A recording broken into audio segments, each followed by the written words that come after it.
Hey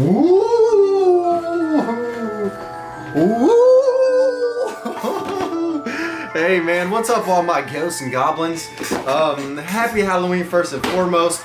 And for this Halloween, I feel like getting more artsy than I have been the last couple of months. You guys love when I do customs, and luckily the fine folks at Puma and the fine folks at Depop, this is a Puma box though, have came together to jointly sponsor this lit ass video. So Puma in the ways of providing some shoes to customize, and Depop is just a dope app where you guys can buy and sell vintage clothes and or streetwear. And today I'm going to unveil the Puma Style Rider OG pack. Now these guys right here are perfect. Absolutely perfect for a Halloween custom. So you guys already know.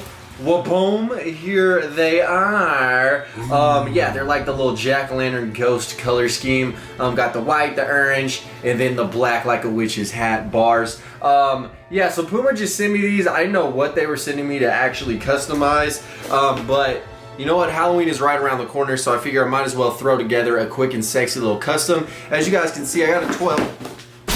Whoops! As you guys can see, I have a size 12. And this is a size 9.5, so one pair that I customized will be available on my Depop at the end of this video. But basically, man, these shoes are pretty crazy with their textures, so I can't really go all out painting mesh and or the suede. I can't really dye the suede because it's already black, so I figured I might as well do a couple little goosebump slime customs and maybe something a little arachnid like. Yeah, something with spiders and spider webs on it. Had to think of that word.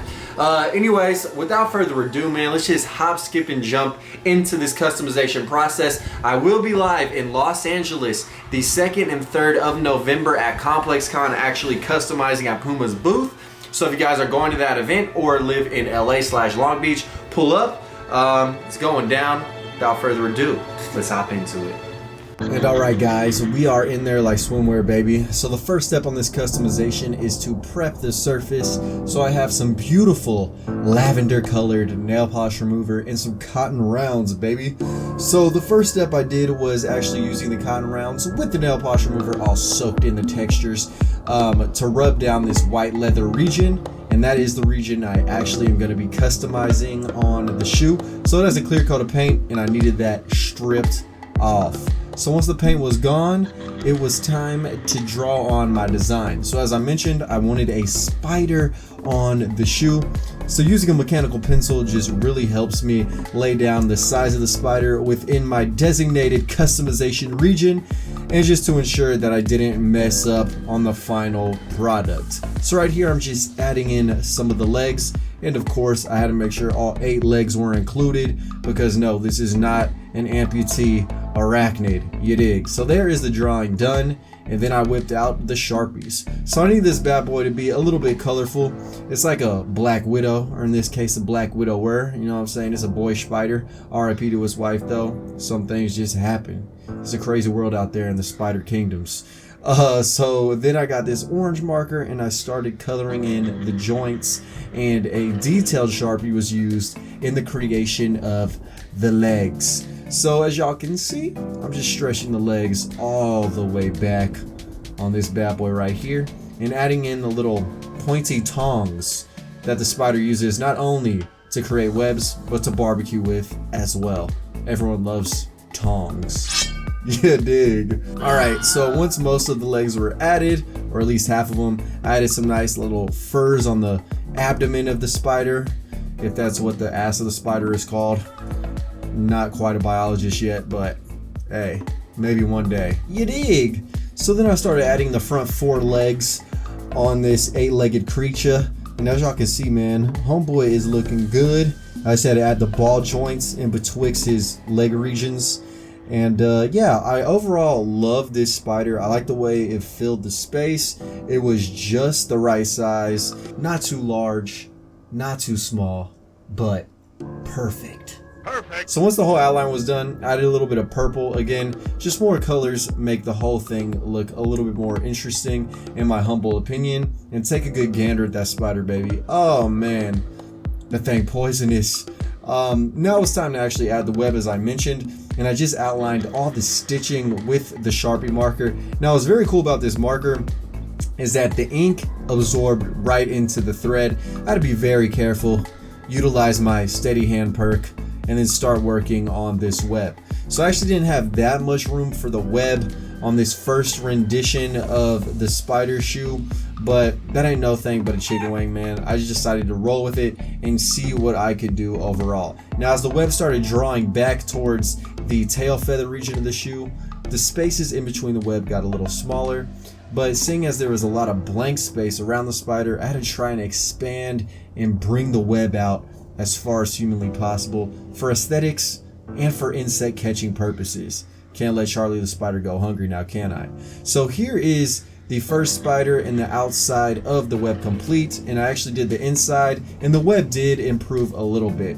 Now, I didn't like the booty of the shoe because there's too many compressed webs, but on the second shoe, I handled that problem miraculously, and overall, that shoe turned out crazy. So here we go with the second shoe, which is gonna be the slime custom. Get slimed in this thing. Right now I'm just prepping the surface, and I pulled out the Angelus flat white acrylic leather paint, and I started going ham, adding some nice drippages from the white region onto the midsole. Now the reason why I did this was just to draw the art onto other regions of the shoe, and obviously slime drizzles, it droops, and it drops. You can ask your mother about that one. So here are the drops complete, and now that the white is laid down, we have a clean surface to work with. So I got Grinch green, light green, and mint as the three colors. And if you guys would like any shoe paint, check out the link in the description to angelusdirect.com. That definitely does help your boy out a little bit. So if you guys are just in need of any customization supplies, click the link down below and cop some.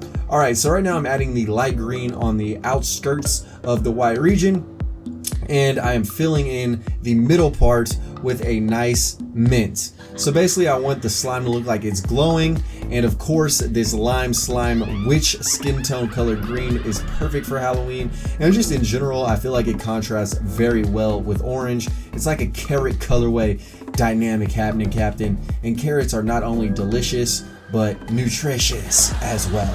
So right now I'm just outlining the slime with the light green color, and that just really helps bring it all in and make it look a little bit more 3D when I add in that Grinch green, aka that slime lime, you dig? And yeah, so as one coat of paint is done, I just had to go in and actually add another coat just to thicken all the layers and make it look very high quality. So I'm outlining the outskirts again with a nice darker green, and then filling in the other regions with the light green. As you can see, I am doing that on the slime, adding that mint all in there nice and deep like. Now this did take a little bit of work. It took me about 40 minutes on this first one, and I had to keep going over all the regions already painted just to thicken up the paint and make sure the gradient was nice and that there was a smooth blend on all the colors, because we love it silky and smooth. Words of Billy Madison, man, obviously one of my idols. So at this point I was working my way through it, added about 3 coats of paint, and it was looking delicious, but again I wanted to enhance that glow. So I added a little bit of white in the mix just to really brighten the brights and to darken the darks, adding a nice contrast on the green that I added, and obviously that really helps the shoe catch your eye and attention, and it also does make the slime look a little bit more dynamic and realistic. So as I just kept working in the colors, kept blending, made the gradient flawless, I was pretty happy with this slime.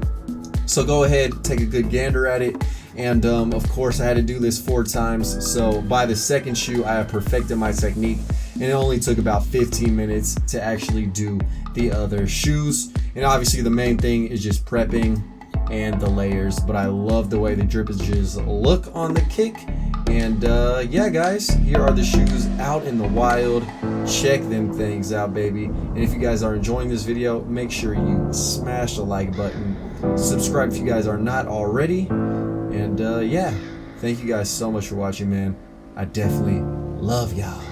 And we back, baby. So hopefully you guys again enjoyed that video. To reiterate, man, please like this video. Clicking the like button really helps my art and creativity be seen. Also, if you guys would like the custom Spider Pumas in size 9.5, then definitely check out my Depop. It is at Mr. Paul Cantu, and it is linked down below. But yeah, I think these kicks are very cool, and I would love to pass them on to one of you guys. So yeah, man, click all the links in the video description. All the info y'all need is down there. Also, guys, gonna be in LA at ComplexCon once again. So if you guys are there, stop by the Puma booth, and I will be in that biatch. Anyways, live the dream, eat that ice cream. I'm locked and loaded, and until next time, I'm out. Killing these songs, leaving a bloody life I roost to. And I'm in it to win it, so I'm somebody that you should get used to.